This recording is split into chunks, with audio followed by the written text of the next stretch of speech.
Hi friends, மத்திய கிழக்கு நாடுகளில் நடக்கிற போரால இந்தியாவில் பெட்ரோல் மற்றும் டீசல் பற்றாக்குறை ஏற்பட்டிருக்கு. இதனால முழு இந்தியாவும் ஸ்தம்பிச்சு போயிருக்கு.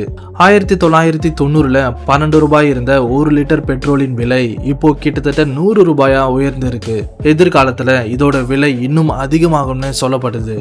மிக முக்கியமான எரிபொருளான பெட்ரோல் எப்படி தயாரிக்கப்படுதுன்னு நீங்க எப்பயாவது யோசிச்சிருக்கீங்களா? இன்னைக்கு இந்த வீடியோல அதை பத்தி டீட்டெயில்டா சொல்ல போறேன். நீங்க பெட்ரோல் மற்றும் டீசல் தயாரிக்கிற ப்ராசஸ் ரொம்ப சுலபமா இருக்கும்னு நினைச்சீங்கன்னா அது ரொம்ப தப்பு. இதோட தயாரிக்கிற ப்ராசஸ் கடினமானதா இருக்கிறதுனால தான் பெட்ரோல் விலையுயர்ந்த பொருளா இருக்கு. இதுக்காக நிறுவனங்கள் பல கோடிகள் செலவு செய்யறாங்க. எந்த ஒரு கம்பெனியும் பெட்ரோலை நேரடியா பூமிக்குள்ள இருந்து உறிஞ்சி எடுத்து விற்க மாட்டாங்க.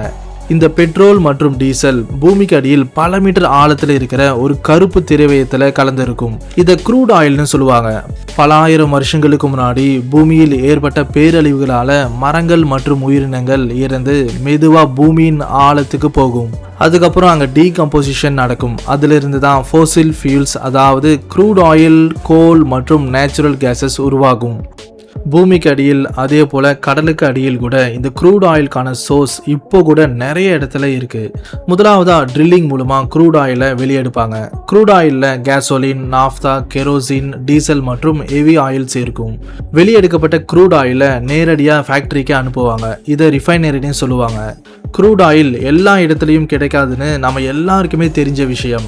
அமெரிக்கா, ரஷ்யா, சவுதி அரேபியா மற்றும் ஈரான் மாதிரியான நாடுகள்ல இருந்து தான் அதிக அளவில் க்ரூட் ஆயிலை பூமியிலிருந்து எடுக்கப்படுது.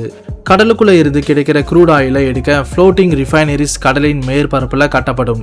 இது கேட்க சாதாரண விஷயம் மாதிரி இருக்குல்ல, ஆனா க்ரூட் ஆயிலை கண்டுபிடிக்க சில சமயம் பல வருஷங்கள் ஆகும். கோடிக்கணக்கான பணம் செலவாகும்.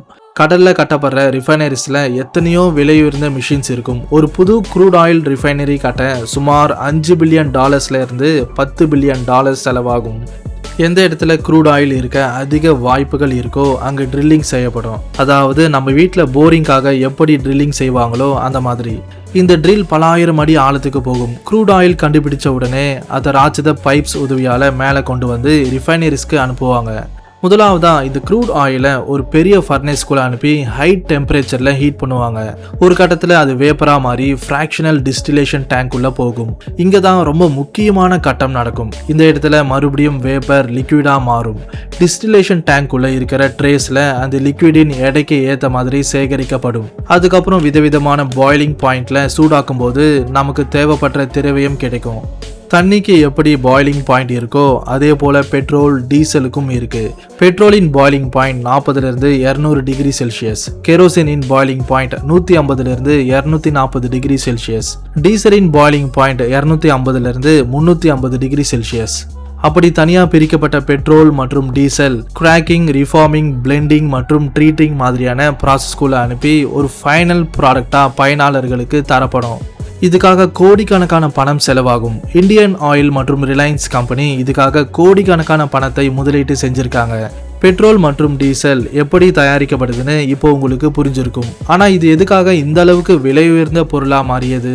முதலாவதா இதுக்கான செயல்முறைக்கு அதிக பணம் செலவாகிறதால விற்பனை விலையும் அதிகமா இருக்கு. இரண்டாவது காரணம், எந்த தேசங்கள்ல கச்சா எண்ணெய் இருப்புகள் இருக்குதோ அங்க பெட்ரோல் டீசல் விலை கம்மியா இருக்கும். கச்சா எண்ணெய் இருப்புகள் இல்லாத தேசங்கள்ல பெட்ரோல் டீசலின் விலை கண்டிப்பா அதிகமாக தான் இருக்கும். இன்னொரு விஷயம் என்னன்னா, இந்தியா ஆயில் பேரல்ஸை மற்ற தேசங்கள் கிட்ட இருந்து வாங்கும்போது அதுக்கு அதிகமான டாக்ஸ் கூட கட்ட வேண்டியதா இருக்கும். அதை ஈடுகட்ட பெட்ரோல் மற்றும் டீசல் அதிக விலைக்கு விற்கப்படுது. நம்ம எல்லாருக்குமே தெரியும் பெட்ரோல் ஒரு நான் ரினியூவபிள் எனர்ஜின்னு. அதாவது இதை ஒரு முறை பயன்படுத்திய பிறகு மறுபடியும் பயன்படுத்த முடியாது. அதனால இதுக்கு இருக்கிற அதிக டிமாண்ட் காரணமா விலையும் அதிகரிக்குது. இப்போ நாம பயன்படுத்துற வேகத்துல பெட்ரோலை பயன்படுத்தினா இன்னும் ஒரு 40 50 வருஷங்களுக்கு மட்டும்தான் கிடைக்கும்னு எக்ஸ்பர்ட் சொல்றாங்க. பெட்ரோல் மற்றும் டீசல் இந்த காலகட்டத்தில் மனிதர்களோட அத்தியாவசிய தேவைகள்ல முக்கியமான ஒன்றா இருக்கு. ஆனா 50 வருஷங்களுக்கு அப்புறம் நிலைமை எப்படி இருக்கும்னு கொஞ்சம் யோசிச்சு பாருங்க. மத்திய கிழக்குல இருக்கிற நாடுகள் மட்டும் எப்படி பணக்கார நாடுகளா இருக்குன்னு பாத்தீங்கன்னா அவங்க கிட்ட கச்சா எண்ணெய் இருப்புகள் அதிகமா இருக்கு. மத்திய கிழக்கு நாடுகளோட பொருளாதாரம் முழுசா இதை நம்பிதான் இருக்கு. கடைசியா நாம தெரிஞ்சுக்க வேண்டிய விஷயம் என்னன்னா, கண்டிப்பா ஏதோ ஒரு நாள் பெட்ரோல் மற்றும் டீசல் காலி ஆயிடும். ஆனா ரினியூவபிள் எனர்ஜியான சோலார் எனர்ஜி மற்றும் விண்ட் எனர்ஜி அவ்வளோ சீக்கிரமா அழியாது. அதனால இந்த எனர்ஜிஸை கூட சரிசமமா பயன்படுத்தினா எதிர்காலத்துல ஏற்படுற பெட்ரோல் மற்றும் டீசல் பற்றாக்குறையை ஓரளவுக்கு கம்மியாக்க முடியும். இந்த நவீன காலகட்டத்தில் பெட்ரோல் மற்றும் டீசல் வண்டிகளுக்கு பதிலாக எலக்ட்ரிக் வண்டிகள் வந்திருக்கு. உண்மையா சொல்லப்போனா இது ஒரு நவீன கண்டுபிடிப்பு தான். அது மட்டும் இல்லாம இது ரொம்ப பயனுள்ளதாகவும் இருக்கு.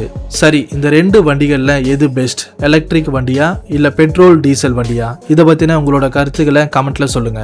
இந்த வீடியோ பிடிச்சிருந்தா லைக் பண்ணுங்க, ஷேர் பண்ணுங்க. மறக்காம நம்ம சேனலை சப்ஸ்கிரைப் பண்ணி அந்த நோட்டிபிகேஷன் பெல்ல ஆல்ல செட் பண்ணிக்கோங்க. மறுபடியும் அடுத்த வீடியோல சந்திக்கலாம். தேங்க்ஸ் ஃபார் வாட்சிங்.